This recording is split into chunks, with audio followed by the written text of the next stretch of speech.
السلام عليكم، شلونكم؟ شخباركم؟ إن شاء الله تكونون بخير. اليوم بعلمكم أغنية محمد المصباح مر يا حلو. الأغنية يعني وايد سهلة، بس راح أعلمكم إياها طبعا، يعني مو على الطبقة الأساسية اللي هو غناها، على طبقة مصورة يعني درجة ثانية. ما أدري هل هو عيب من التسجيل إنه هو كذي الطبقة قاعد أغنيها، ما أدري، بس يعني أنا لاحظت أغلب الناس يعزفونها على الدرجة اللي الحين بعلمكم إياها وأسهل يعني.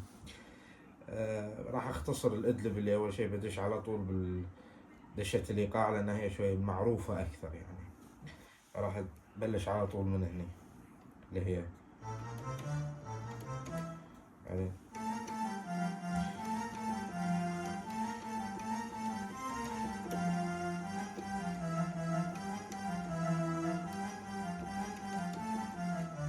يعني راح تصير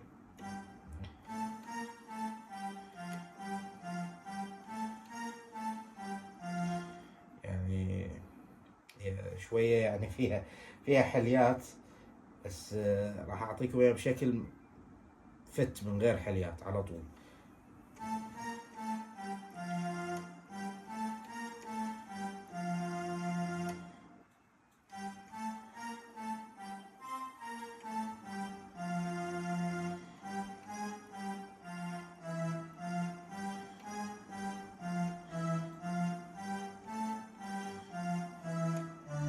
يعني راح تصير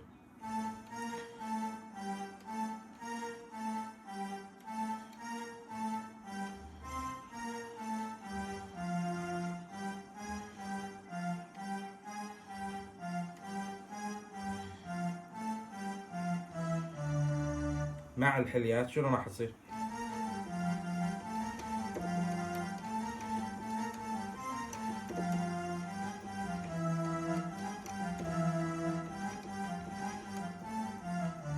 هذه مع الحليات كذي راح تصير، بس انت يعني اي شخص يبي يعزف فما راح اعلمه اياها على طول كذي، لا راح اعلمه اياها ستيب باي ستيب. هذا اول شيء. زين، بعدين في اللي هو مثل كوردات على البيانو يعني.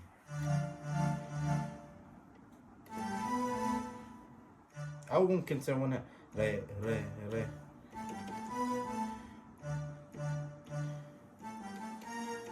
بعدين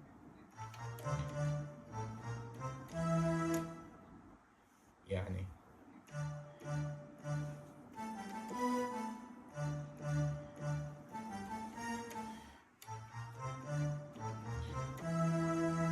يدش هنا الغنى.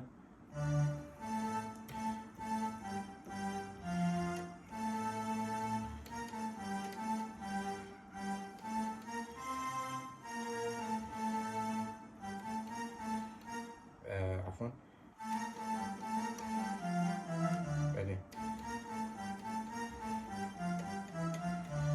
اللزمة مالتها شوي غريبة، والمشكلة انه ما تنقال نفسها، لا تتغير في كل مرة، هذا اللي مينني. زين، يعني بعتب مر يا حلو يا زين.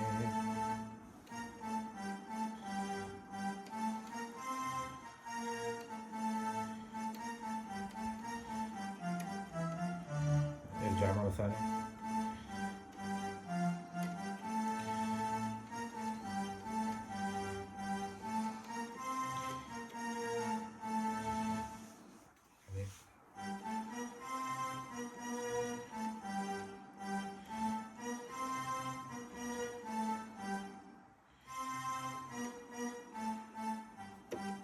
هني في لازمة تا تا.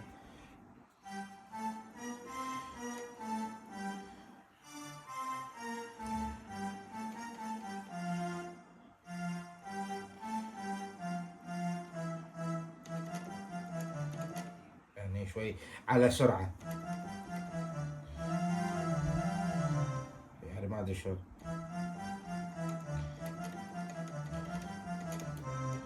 يعني راح تصير شي.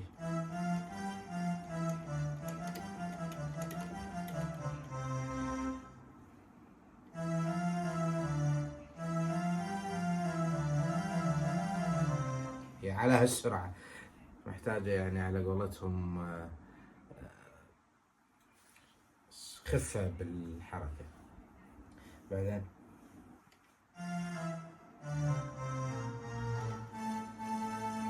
ويرجع مرة ثانية نفسه، وتنعاد تنعاد تنعاد نفس الجمل نفس كل شيء.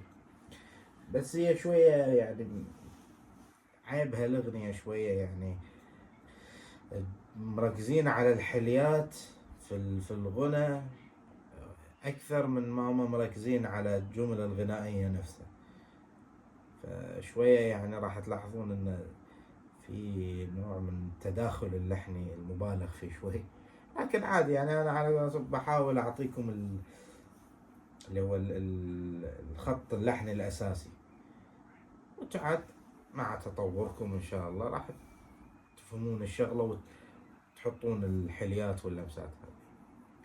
وأي شيء تبونه كلموني، وأنا إن شاء الله ما راح أقصر معاكم.